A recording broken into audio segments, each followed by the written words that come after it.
Not to forget another doctorate in our group, Dr. Dinesh Chauhan, and again an entrepreneur. He's an agri expert who graduated from GB Pant University.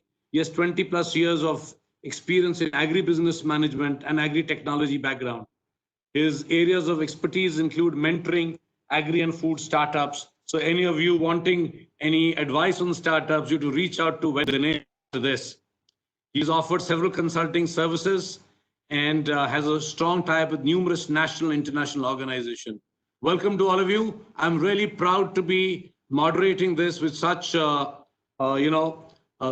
bandwidth of intellectuals and entrepreneurship. So quickly switching to the context setting, I think it is important that I talk about the export part and give a slight context to you people before I move forward into the questions for my panel. So let's go ahead. India is this is a very quick run through. India is the second highest agriculture producer in the world and a world leader in many significant agricultural categories. You can see at the bottom of the slide, global leader, mangoes, papayas, largest population of buffaloes, milk producer. I think we have it all. And we have perhaps the largest arable land, around 156 million hectares with us. So where are we?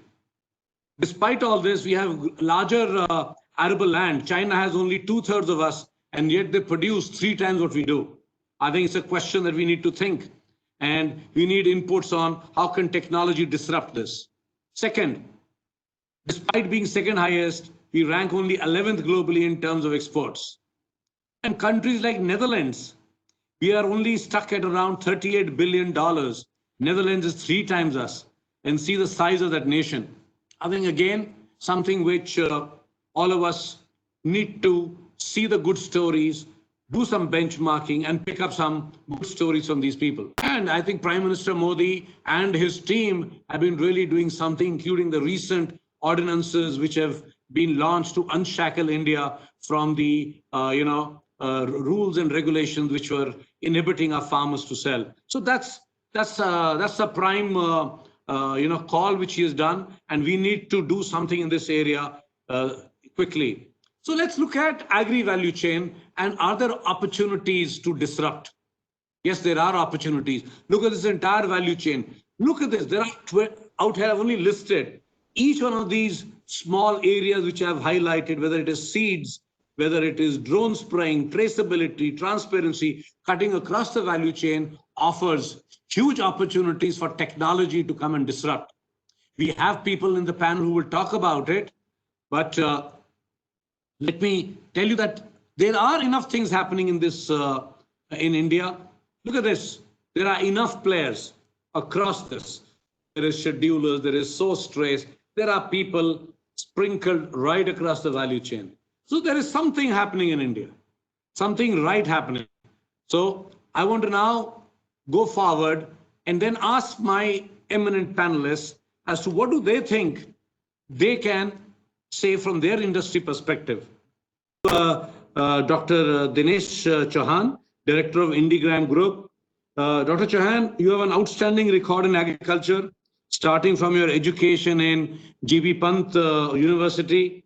So what made you shift into this and into this organization? You are involved with startups, so you also must be at the helm of these technologies. So what do you see are the key contributions to the agri ecosystem which you have done from your organization, and try and highlight what are the differentiating and distinctive technologies which have impacted your ecosystem? Over to you, Dr. Chauhan. A very good morning, Sanjeev ji, and thanks a lot for introducing me to all the viewers and listeners this morning. And good morning to all the eminent panelists here along with me. So, Sanjeev ji, the journey has been quite interesting and very long. For last 2 decades, I have been working in agri and food space. I started my career as a food technologist and then moved on into agribusiness management, worked with a lot of modern retail organizations, and was instrumental in scaling up some of these modern retail businesses in Delhi NCR. Moved on to overseas, worked in agribusiness in Africa, came back did some of the projects in landscaping and international cricket grounds. Thereafter, moving to agribusiness consulting, work consulting projects in Angola, then Mozambique, and a couple of them in India as well. My association with Indigram has been only since 2020, but this association has been quite long. I was knowing this whole group for since the day it began operations in somewhere in 2000. Currently, I am taking care of Indigram Group as a whole. We comprise of around 5 group companies. They are into not-for-profit and profit, focusing mainly on agriculture, livelihood, skilling, and then healthcare as well.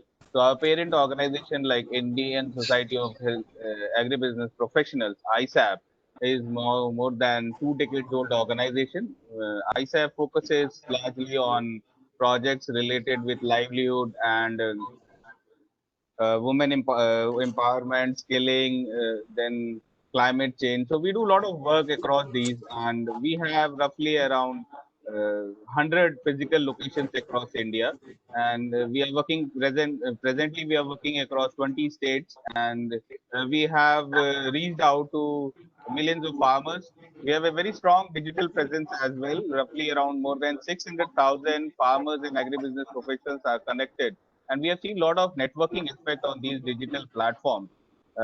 Post COVID, we have become more aggressive on these platforms, reaching out to our farmers and all those people via Facebook, various WhatsApp groups. We have various vernacular platforms as well, and then we have an incubation center with the name of Indigram Labs Foundation, and I'm proudly associated with that group.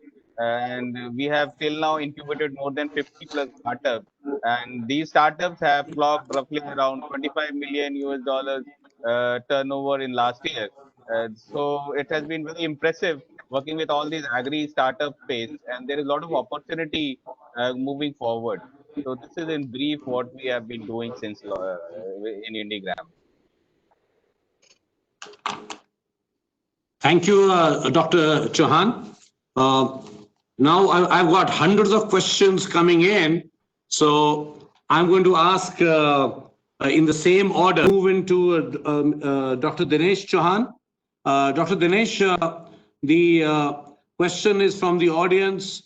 There is one person, Mr. Prakash from UPL, is asking this question, saying that with all these new ordinances which have come in, what opportunities do you think? I'm talking especially about where the farmers are free to sell everywhere. The one where the APMC has been restricted to the mandi, now outside the farmer can sell.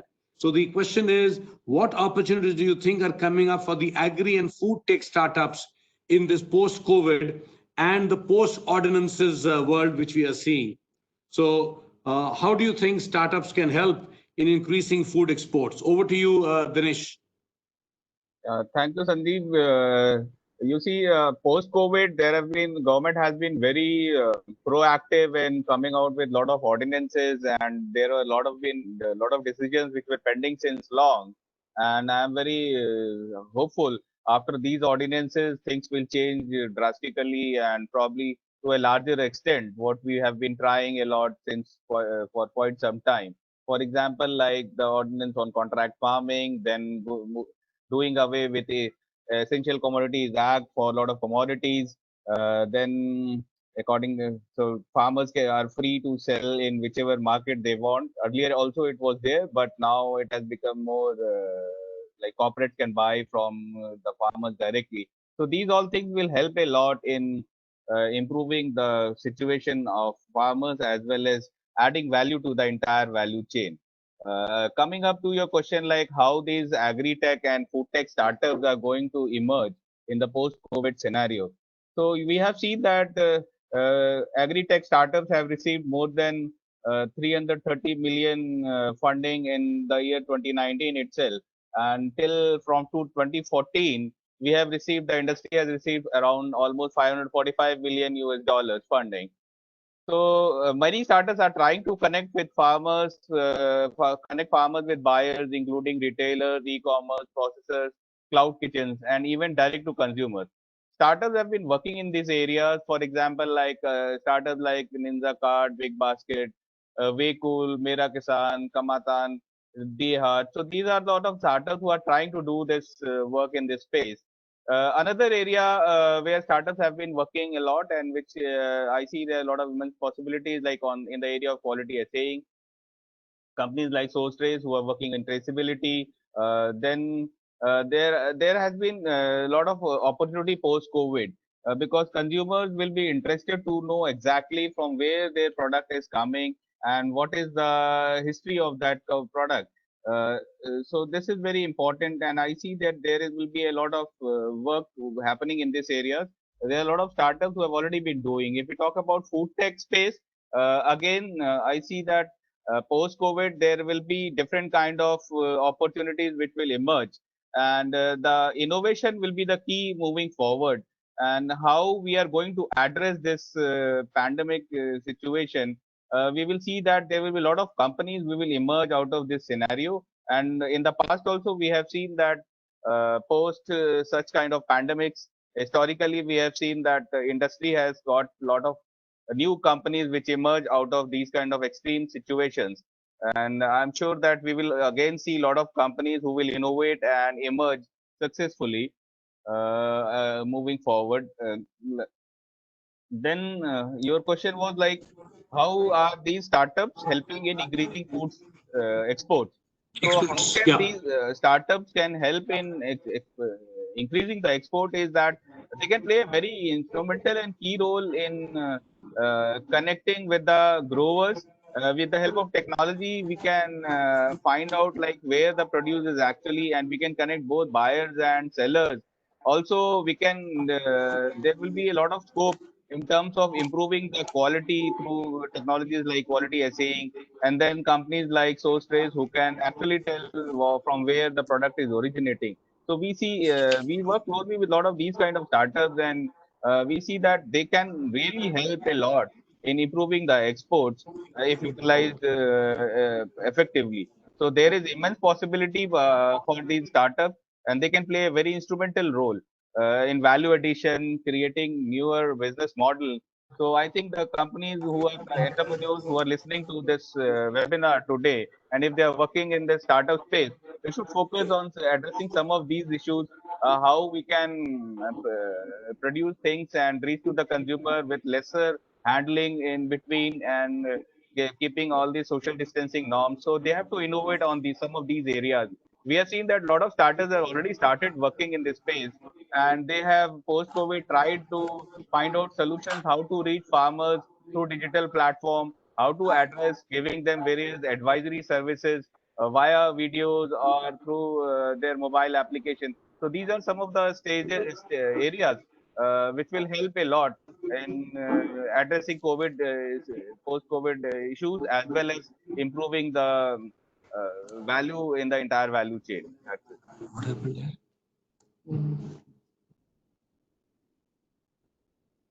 Yeah, thank you very much. You are very right. When I'm speaking to the private equity or the VC firms, they're saying ever since the new ordinances came in, the number of agri startups who are reaching out to them has increased several folds.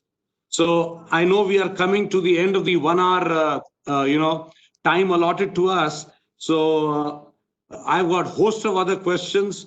I wish I had 1 more hour, and I'm sure you would have, all of you would have loved to answer that.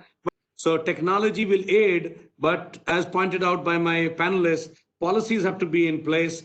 And I think one of the most important thing impacting India is the varietal and the seed variety. I think that is an area which we need to focus upon. We have to have the right genetic seeds, the right seeds in India, and the right inputs to be able to make a huge difference. And not to forget the point which Colonel Chauhan made about infrastructure at the destination. So with these few thoughts, I know the time is limited, but I would like to thank all of you and thank my panelists for joining me. Thank you very much, Dinesh ji. Thank you, Anil ji. Thank you, Arvind ji. And thank you, Venkat ji. God bless you and hope to meet you. And if there are several questions which have got unanswered, I will try and collect them from CII and make sure we respond to these people. Thank you. Bless you. Thank you all.